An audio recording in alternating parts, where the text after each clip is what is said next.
So here I am in Nevada City, and I'm up in the Sierra Northern, gold mining town, north of Sacramento by Lake Tahoe. I was raised in this county since I was 4 years old. I was actually born in San Francisco and adopted a couple months later by my Teamster truck driver father and my registered nurse mother. And then at 4, they moved up here. And I have lived in LA for 8 years. I've lived in Alaska and Salt Lake City, respectively, a year and a half each.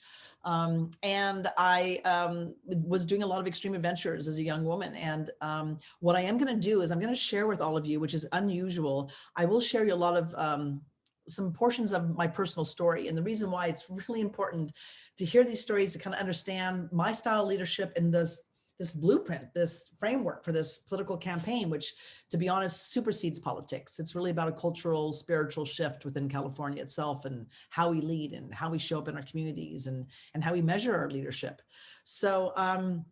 So basically, just to let you know, when I was 2 months old, of course, I was adopted. At 11 years old, I had a great aunt come over with my adopted family, and she showed a family tree that went back 900 years. And I just fell in love with this. And then it dawned on me, it wasn't my blood family, right? So I was curious about mine. And when I asked my mother when I would know, she simply said, it's illegal. At the time, we could not open our adoption records.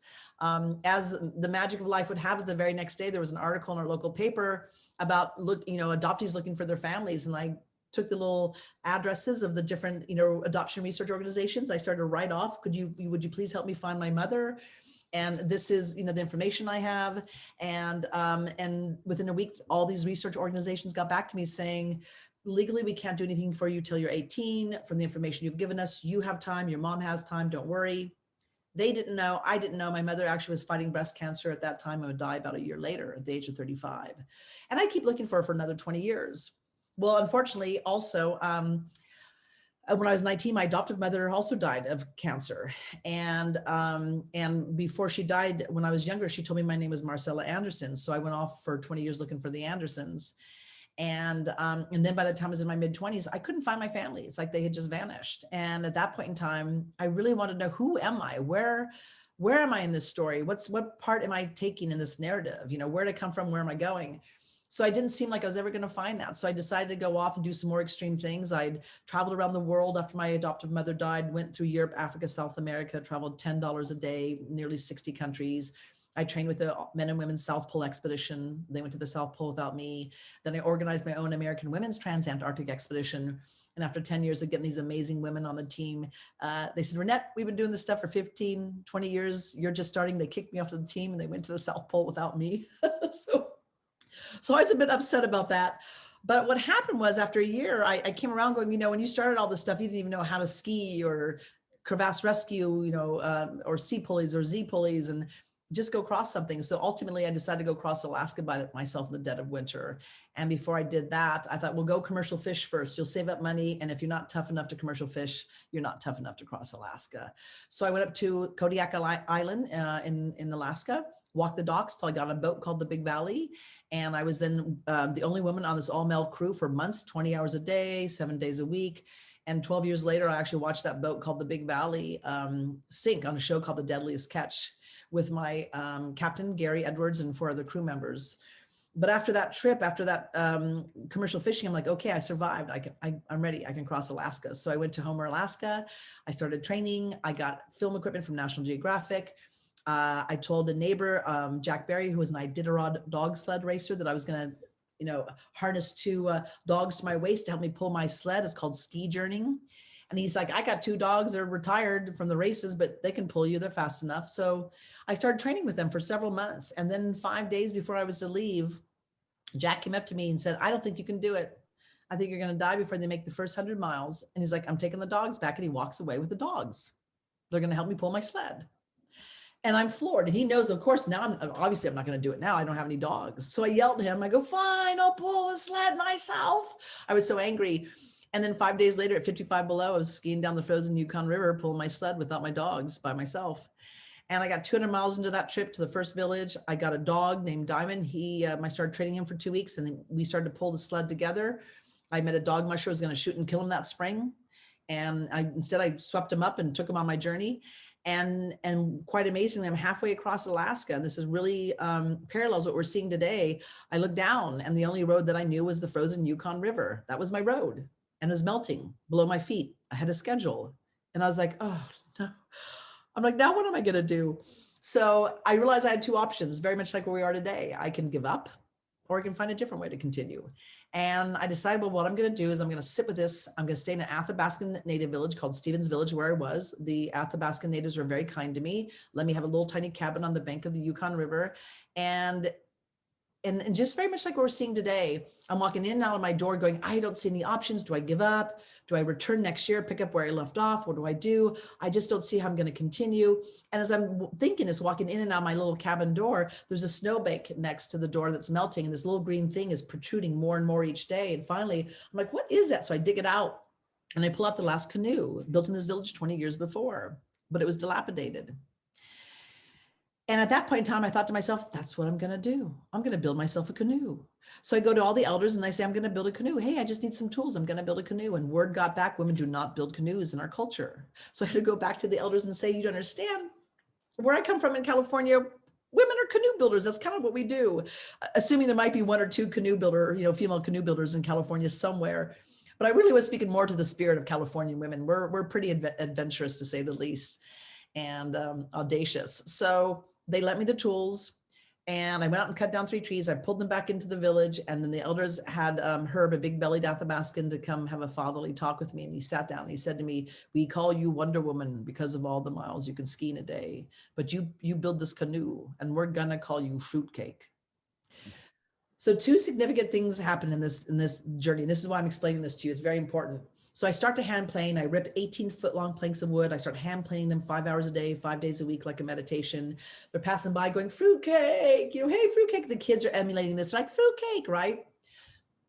But something happened. The children came up to me and they said to me, what are you doing?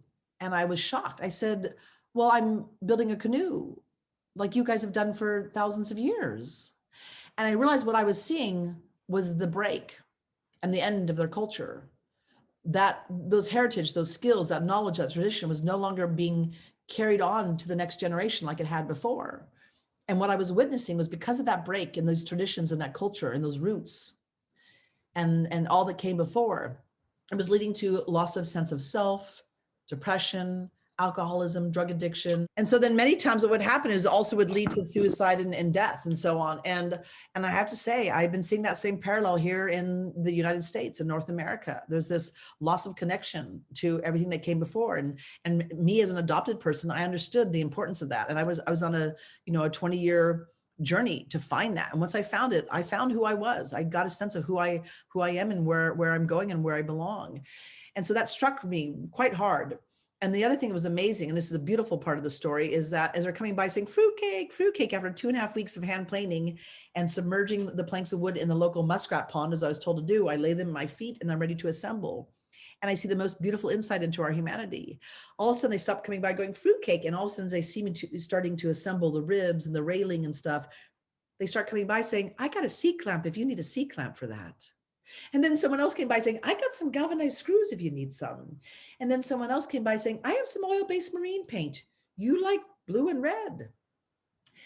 That is my style of leadership. What I learned is we can talk all we want. We can show all the blueprints. We can say all the platitudes we want. But it's when you are actually doing something in the physical and people see that, they get inspired into action and they want to be a part of that. And when that happens, everything changes. That's what this campaign is. This campaign is not a political campaign. This is literally, we're going to come together as a state, as citizens, as Californians, and we're going to build a boat together, and we're going to travel down a river together, and we're going to journey to a whole different shore. And we designed this campaign just for that. So I built that canoe in 3.5 weeks. I paddled it 900 miles in 11 days, and I averaged 75 miles a day. And it took me 4 months, 6 days. And this was in 2004. And I'm going to share one other quick important piece. 2 years after that, I found my natural family. I went back on a search again and I found my mother. I found she died when I started looking for her. I found I had a natural half brother. We had the same mother. We're in contact for the first time. We're on the phone. And I found out my name was not Marcella Anderson, as my adopted mother said. It was Marcella Funston. If you go to San Francisco, there's a Fort Funston. Funston Avenue, a Park Funston. That was my great grandfather. That was my mother's grandfather, General Frederick Funston. And so when I'm talking to my brother for the first time, I tell him about my Alaska trip. And he says to me, when you crossed Alaska, that was after you found out our great grandfather did that trip. And I thought to myself, no, you must be confused. He's like, no. There's a Smithsonian May 89 edition, talks about his life, talks about his Alaska trip. Well, living in LA. It was 94. The internet was not doing as much as it is today. So I went to the UCLA library. Within a half hour, I have the Smithsonian magazine in my hands, and I'm about ready to have my whole entire life turned upside down. I find out my great grandfather had been hired by the USDA to go up to Alaska, collect botanical samples, find out what's up there. And sure enough, he's up there and he starts his trip and it's a 2-year trip. He did not have the luxury to fly into the headwaters of the Yukon River like I did. So his trip is a total 2 years. And I'm reading this, I'm like, oh, wow, he started his trip on April 10th, my birthday. Wow, what a coincidence. I continue to read, he actually snowshoed down the frozen Yukon River. And along the way, he shot and killed a sled dog to eat because he was starving. I'm like, that's crazy, because I skied down the frozen Yukon River and I actually saved a sled dog from being shot and killed and used him as my companion. And then my great grandfather with 2 buddies cut down 3 trees and built an 18-foot long canoe. And I'm thinking to myself, that's crazy, because I cut down 3 trees and I built an 18-foot long canoe. And then my great grandfather paddled down the rest of the Yukon River, got into the delta near the Bering Sea, and he flipped his canoe, lost a lot of his botanical samples and photographs, not all, but a lot. And of course, when I built my canoe, I put little stabilizers on them, which absolutely saved me on a couple of occasions.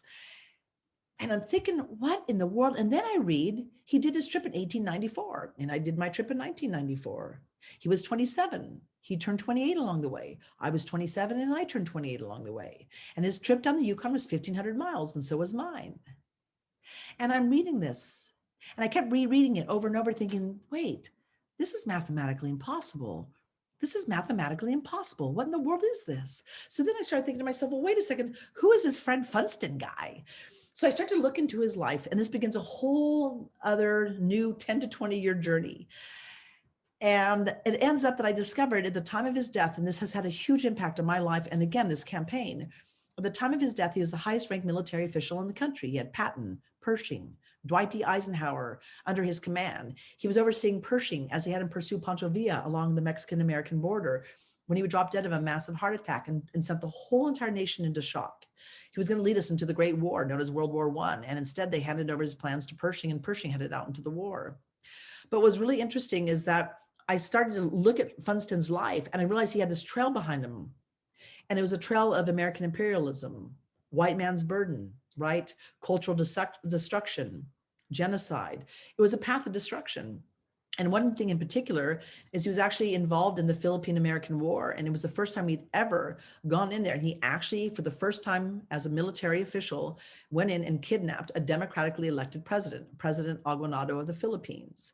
And my childhood hero, Mark Twain, who used to read his books and stuff here and his writings here just about 3 blocks from me in our local theater in Nevada City, wrote scathing articles against my great-grandfather, basically saying, you've opened up a can of worms. This is a Pandora's box, what you've done. And so I'm looking at Fred's life, and all of a sudden I begin to understand what legacy is. And I begin to start asking the question, what are we leaving behind for our children? And how are we measuring our decisions? And I want my measurement, my leadership to be measured as well.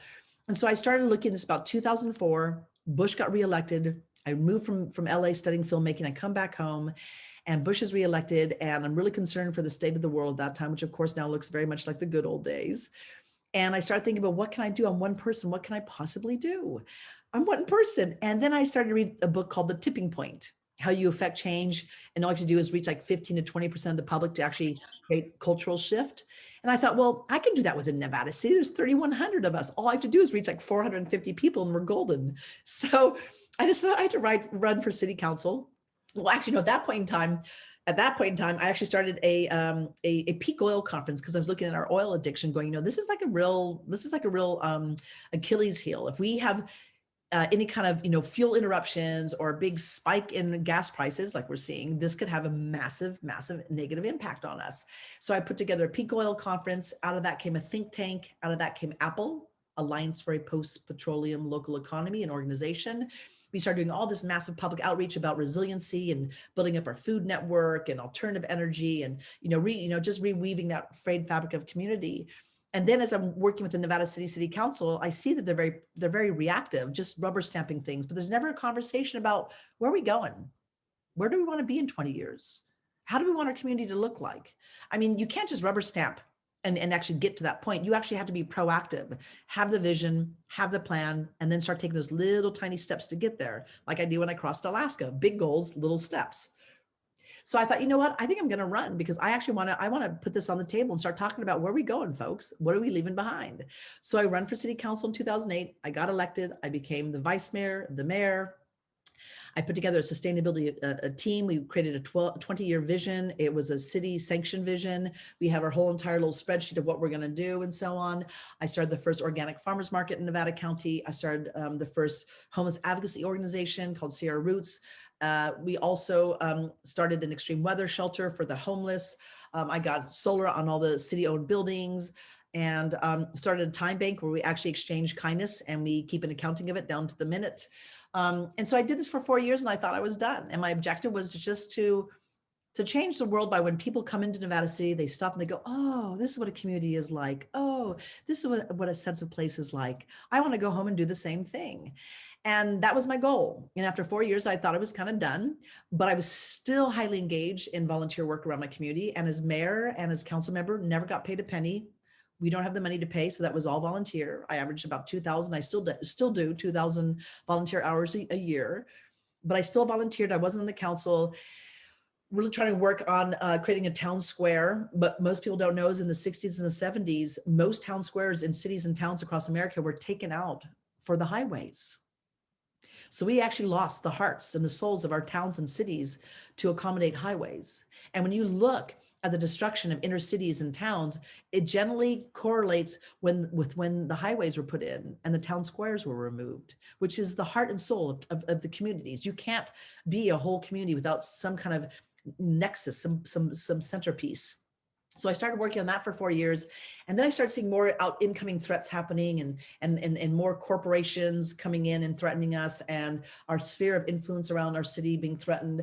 And I saw this thing called the Trans-Pacific Partnership, the TPP, that was going to change laws around the economy and local authority and worker rights and minimum wage and environmental protections. And it was coming in like a freight train. And Obama was actually supporting it. And I thought, you know what, I'm going to jump back on the council because I want someone who's going to stand their ground and push back against this. I got reelected again in 2016. And by that time, the world had already changed. It was just it was no longer being proactive. And instead it was just being on the defense.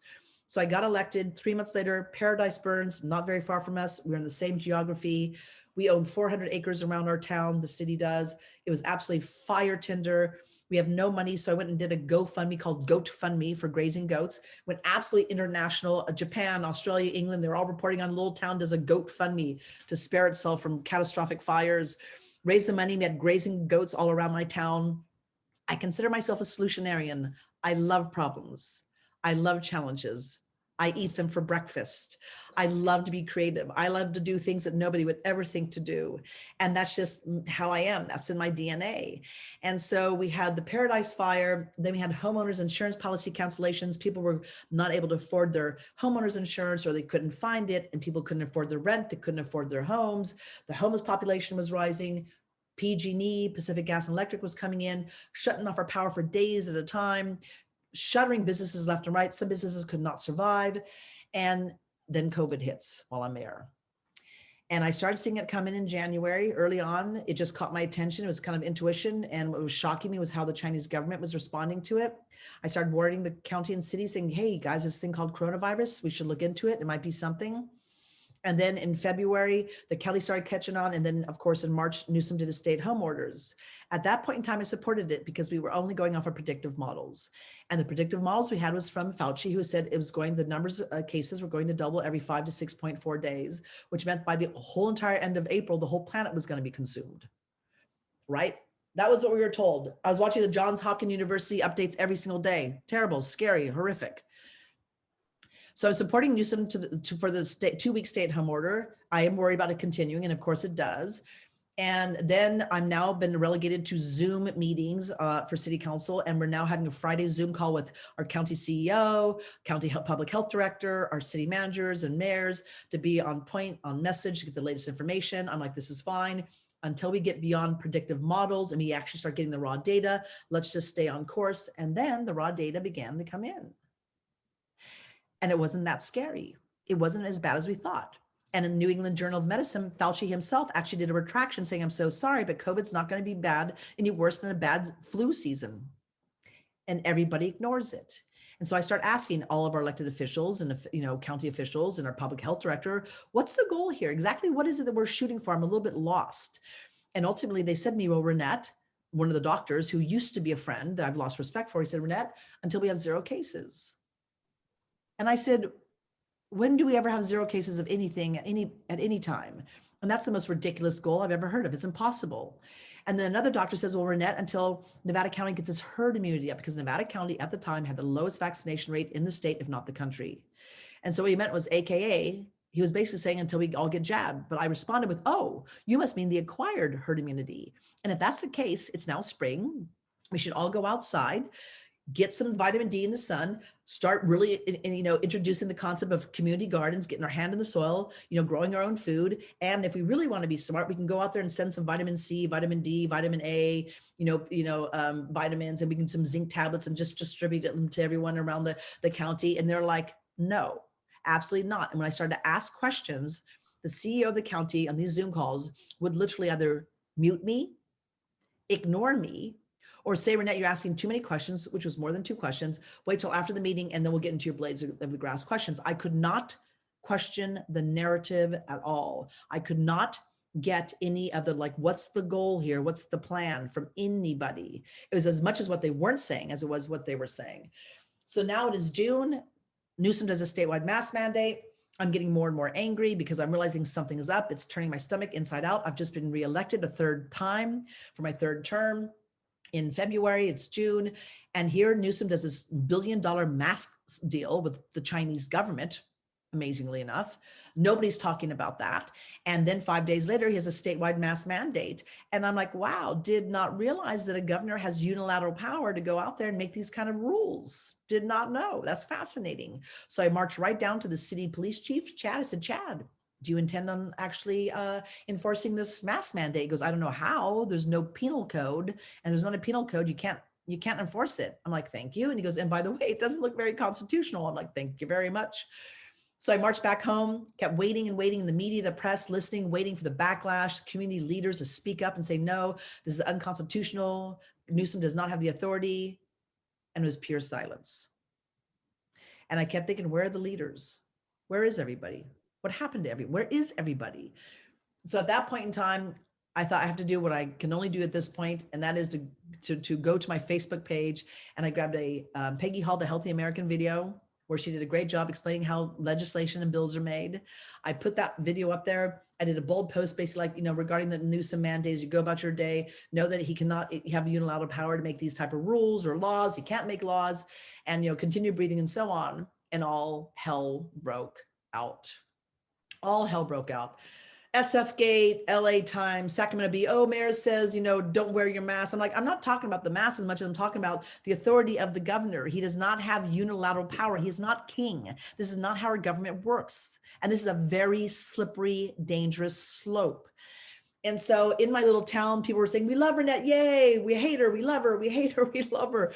And my poor little tiny city hall was in the crosshairs, answering the phone calls, the emails. It was, thank you. It was explosive. And I have relegated myself to the Facebook page before in the past to make some bold statements when other people don't have the guts. It was not the first time. I do have a reputation of calling this out. I have a 20-year reputation of calling out corruption and calling out uncomfortable truths that people don't want to talk about. So this is not the first time it's happened. So at this point in time, it's now July. I've survived the little witch hunt over my Facebook page. I'm ready to step down as mayor, take my oath as city council member. And instead I read my resignation letter, and the whole city, hall and council were shocked. They did not see it coming. And I left and parted with a story about Dr. Leonard Hardell, who is well known for convincing the World Health Organization of the fact that Agent Orange is a cancer causing agent.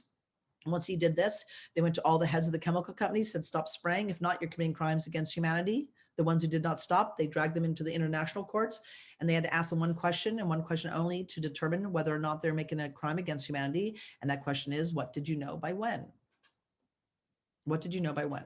So I said to my city council, you have the information that I have, and I've sent you information, and you continue to make the exact same decision you were making before. And at this point in time, you're all committing crimes against humanity. And I'm going to come back and we're going to hold your feet to the fire to the highest extent of the law for committing these crimes. And I said, I'm stepping down to step up, did not know exactly what that meant at the time. And I said goodbye. And at that point, I realized what the most important thing of being a representative, being an elected official, is to actually keep your constituents informed. That is actually the job of an elected official, is to make sure they're not in the dark, to keep them informed so they can make intelligent and educated decisions. And the polar opposite was happening. So I started on YouTube, something called Reinette Senum's Chew on This. It became ultimately named. I began to interview virologists, epidemiologists, OSHA experts, human rights attorneys, the list goes on. I did one interview. It was the first time anyone interviewed Dr. Sherry Tenpenny about the 10, it was only 10 at the time, mechanisms of injury around the vaccinations. And YouTube took me down immediately, banned me, and that channel never came back. So I went over to BitChute and continued doing my interviews. And then I was on Del Big Trees, the High Wire, for what I'd done on the city council. And then I had people in the state of California saying, Reinette, you should run. And I just said, absolutely not. I have no interest whatsoever in running for governor. It's never going to happen. And then I kept talking to these individuals who asked me to run. In fact, one of them is a CHD California board member named Graham. He's no longer on the campaign, but he and his wife were the ones who got me to run. And we were talking for a couple months. And then after a while, I said, because I was watching the environment of California, waiting for the leaders, waiting for the backlash, waiting for somebody to speak up. And I'm watching the recall, the people are, actually jumping into the recall race. And I'm like, where is everybody? So finally I said to Graham and his wife, Dana, I said, look at guys, I said, if you're willing to do something extraordinary, if you're willing to do something that's never been done before, I'd be game. But if you just want another campaign, I have no interest in that because you've got plenty of candidates for that. But if you want to do something that's never been done before and it just changes everything, I'm willing to jump in. But these are my two requisites. First and foremost, it has to be no party affiliation because of the Citizens United 2010 Supreme Court decision called Citizens United versus FEC. Big money, corporate money, dark money has now completely taken over both the Republicans and the Democrats, completely controls all elections. If you vote Democrat, Republican, you're voting for a different wing of the same bird. Representative government is dead as of now because of the 2010 Supreme Court decision. So I want to serve the people, not a party. And the way that I'm going to lead and the framework and the campaign I'm going to create will not fit into those paradigms. The next thing is, as I said, I want us to have a guiding light. I want us to measure ourselves and our leadership and how we and I want that to be based upon the 7th generation principle, because I've been in the trenches for nearly 20 years. I am a person who I love to get my hands dirty. I love to be on the ground, in the foxhole, getting the pulse and trying everything in my power to clear the path from point A to point B to get my constituents where they want to be. And so I said, I've been looking and watching, and I'm thinking, why is the Constitution not holding water? What's going on? And when I look back, I realize that the Constitution had been inspired by the 6 nations of the Iroquois Confederacy. I just recently learned only last week that Benjamin Franklin actually spent nearly 7 years with the Iroquois, and they actually teamed up to work on the Constitution for the United States. People don't know that, but our forefathers had 2 fatal flaws. For this beautiful vessel, every vessel must have a compass and an anchor. The compass being the 7th generation principle. Every decision you make today should serve 7 generations from now. That is our guiding light. That is the shore we always head towards, right? As we make our decisions, we always think about, is this serving the 7th generation? If not, you try not to do it. Don't do it. And the anchor is, of course, you don't lock away the elders into nursing homes and ignore them. You actually have them involved, especially the elder council, right? The elder circle. And you have them part of the decision-making, and they look back the last 2 generations for today's decision-making to ensure for the next 7 generations. And so what the Iroquois ultimately said to Benjamin Franklin and our forefathers is that you're not including the elder women. It is a fatal flaw. And what they did, instead of having a circle of elder women, of elders, they instead created the Supreme Court. They replaced it with the Supreme Court.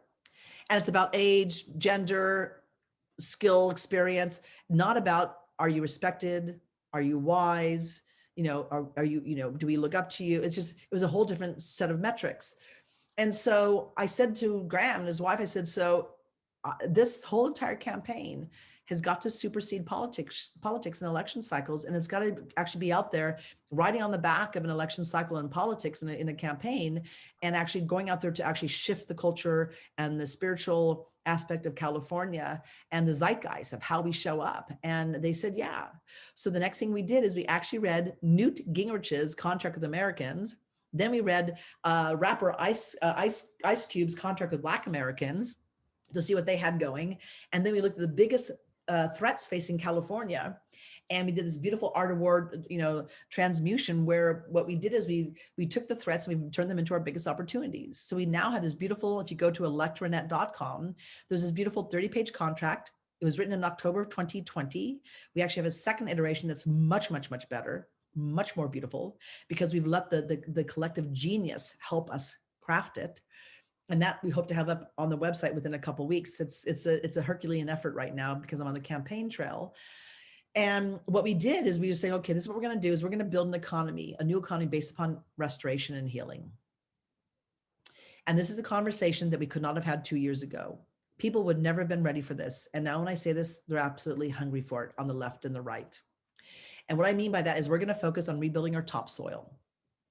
Rebuilding our topsoil is the best thing for making a more moist climate, more rain. It increases the pollinator population. It actually allows us to have the rainwater be absorbed into the soil and go back into and replenish the aquifers.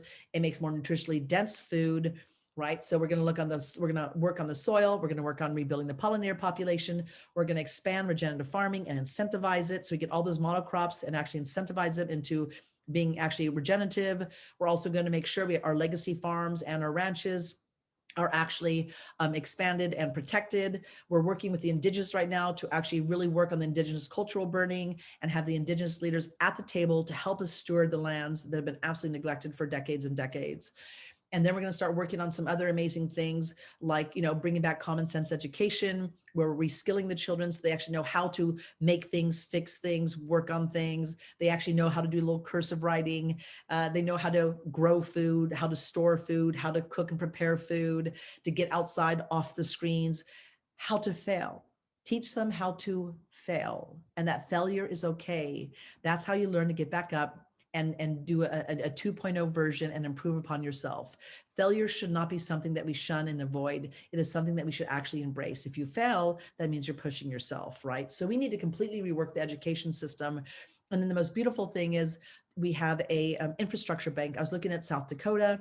They have a public bank. It helps them weather all economic storms around America. And then I come to find out it was Graham who said, Reinette, we actually have what's called an infrastructure bank. California has a public bank. It's underutilized. It's turned into a slush fund for politicians. We can just expand it. So right now, the infrastructure bank is for multi-million-dollar infrastructure jobs, right? For levees and bridges and dams and so on, but it's underutilized and we need to raise the cap. So it's many, many, many more millions of dollars, right? So that way we can start more job creation in economies and areas all throughout California, because our infrastructure is absolutely just dying on the vine, falling apart.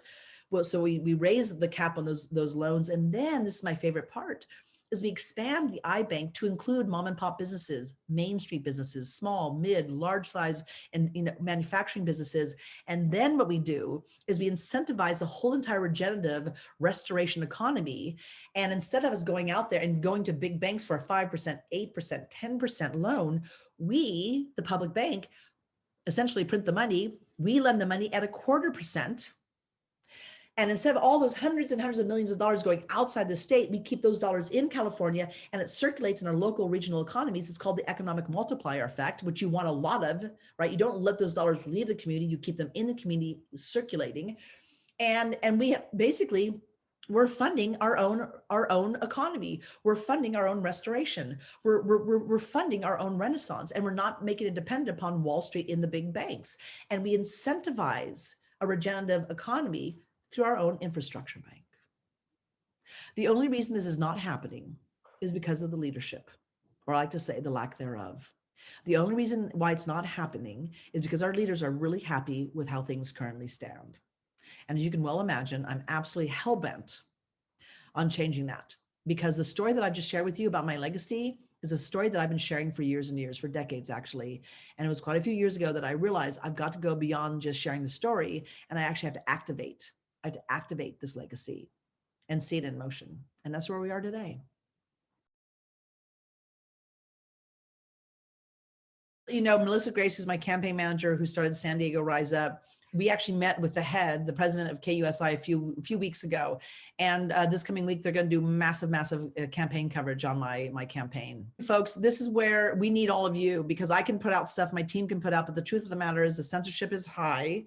It's extraordinary. They've targeted me for sure. So great interview a few days ago with Naomi Wolf. And she did an excellent job editing and putting in certain photos and assets and things like that. So we need all of you to flood Next Door Neighbor, to flood Telegram and Instagram and so on, in the comments, in your own feed, flood them with this information. Because when people see this video or what I've just proposed, it changes them. They're like, okay, I'm on board. So it's really incumbent upon all of us to share this information, because we're doing it, but we're small but mighty, but we need everyone. We need all hands on deck. And I'm not kidding. In 2 weeks, we want my name to be a household name, and we're not joking. It's a lofty goal, but we can do it. It's a big issue, no doubt, right? There's a multitude of things. First and foremost, I really encourage people to realize it's not just a governor. One governor is not going to save you, right? It's got to be all hands on deck. So I really encourage people run at every level: school board, city, county, state, federal. And I also say, I don't care about your party affiliation. That is so yesterday. It is actually about, will you run with that 7th-generation principle as your guiding light as a leader in your decision making? So that way so it's not just one person, right? They can just kind of play whack-a-mole and knock them down and get rid of them. We have thousands and thousands of people running. It's a numbers game, right? That's how you win. And then I ask people to also, within their own leadership, the decisions they make throughout the day, really think, does this serve 7 generations from now? So we create the cultural shift and we supersede politics. Now, when it comes to politics, this is very important. The game that's played in campaigns is that when primaries happen, like for instance, nobody knows that in 2 weeks ballots are going out. Most people have no idea. That's by design. Why is that? What happens in primaries is that we know for a fact that 80% of the people agree with 90% of the issues. 80% of the people agree on 90% of the issues. But those 80% of the people don't vote at primaries. It's the extreme left and right. They vote. And in California, it's open ballot. It does not matter your party affiliation. So what happens is they vote for the two extremes, or one extreme, right? And they're the two top vote getters, whoever they are. They go to the general election in November. And then here comes the people in the middle, who are the majority, who actually agree with most things. And now they're there at the November general election, and they're like, wait a second, these people don't represent me. I don't agree with them. They're extreme this way, they're extreme that way. Well, it's because we did not participate in the primary election. That the ballots go out May 9th. We have the ballots for a month. So we say to people, you have to vote. People, you have to vote. I know people are saying it's rigged, this and that. I'm not disagreeing with that, but this is a numbers game. If we all vote in the primary, you get your ballot, you do not put it into the mail. Don't give them a month or 2 weeks to mess with your ballot. The election day on June 7th, you go down to your polling place and you submit it there. If there's anything hanky-panky, anything odd, anything where they're saying, oh, you already voted, you videotape that so we have that for proof. Then you have to understand, in the past, this is all mathematics. This is what we're experiencing is a mathematical equation, right? There's a system in place and it's dependent upon a certain mathematical equation. Our job is to monkey wrench that mathematical equation. So right now, as it currently stands, there's been so many people who've been have been in a massive exodus from the Republicans and the Democrats. They're now somewhere in the middle and they've given up on the two-party system. The powers that be don't know what that number is. They don't know. So if we're going to rig the election and get Newsom in, do we rig by this much or that much? How much do we rig? They don't know. This is the most wild card campaign election race they've had, if ever, in California. It's really hard to rig this one and rig it in such a way it doesn't look obvious. So this is where we come in. We have to go out there, and right now, you guys, every single day, do everything in your power to let them know about this campaign. Let people know, if you've never actually voted before, now's the time, because we need all the people who are actually in the middle, all the people who agree, 80% who agree on 90% of the topics. We need you to actually vote come the primary, so that when it comes to the general November, you actually have somebody like me who represents you. So So there's that. And then once we get through this election cycle, it's really important about, cleaning out and purging the voter rolls, getting rid of the diebold, and the voting machines. Make sure it's just one voting day, like we always have done for years and years. You just go to the polling place and you actually vote, right? We get big money out of campaigns and elections, right? Get rid of the Citizens United. There's a lot of work to do, but in the meantime, I go back to this. This campaign supersedes election cycles and politics. This is about creating a cultural shift within California itself and how we show up. We've got to stop allowing politics to rule our lives. We have been led to be, and we've been misled to believe that the legislators and the laws they pass and the policies make are the ones that determine our destiny. And that is not true. They're lying. It's not true. We have 12 to 60,000 thoughts a day, and those thoughts are connected to actions. Just like me crossing Alaska, it was not one gigantic leap. It was a multitude of thousands upon thousands of tiny steps in one common direction. That's what got me to the other side.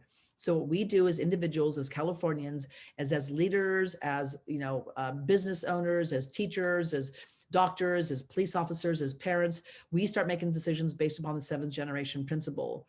And we supersede politics. And we understand those little tiny decisions we make throughout the day add up somewhere. So over time, either we're going to go this way or we're going to go that way, according to all those little decisions we make day in, day out, day in, day out.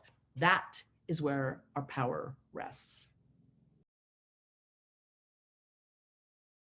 Yes, well, actually, I do know Kevin. We're going to be going to him shortly to see if we can get some kind of an endorsement, but we're doing something very different, to be honest, and this is quite bold. Don't know if it's going to work, but it's worth trying. Melissa Grace, who can sell ice to an Eskimo, she's going to be reaching out to all the different candidates and asking them 2 questions. What's your goals? Why are you running? What's your purpose? Why are you doing this? More than likely, they're all going to say to get rid of Newsom and to stop the tyranny. And then most likely the next answer will be, well, I've got a pet project, homelessness, crime, whatever it is. And this is what we're going to do is we're going to say to them, like, we've been looking at the statistics of the 2018 election. And what we discovered is 47% of all the votes were actually spread across 25 candidates. We have to outsmart the system. We have to change the mathematical equation. And we're going to ask them all to do something they've never done before and be absolute real leaders. We're going to ask them, and you can't pull out of the election. You were on the ballot. We're on the voter guide information. You can't get out of it. You're in it. But we're going to actually ask these candidates to officially endorse me and to go public to their supporters, to their donors, to their listservs, and so on, and say, look, we're being strategic. We're going to make sure that Newsom never sits in that seat ever again. And the only way we can do it is not to have the votes spread out over 25 candidates, but actually all of us get in line and actually go out there and support one candidate and monkey wrench this system. Well, basically what it is I'll give you a couple examples.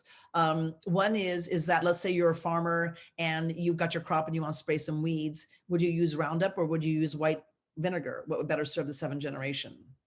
Let's say you're, at a restaurant and you want to, take your to-go food. Are you better off to use a one-time use styrofoam container, or you bring your little stainless steel container and you put your food in there? What better serves the 7th generation? Also just little things like, when you buy your food, support your local farmer. That serves the 7th generation, right? If you're going to eat meat, try to support your local rancher. That's, is kind to the animals. There's all these different things you can do. And basically what it is it's really trying to be kind to the planet in such a way that you do not consume all the resources or poison them or destroy them so that they're actually left over for 7 generations from now, right? It's actually being respectful.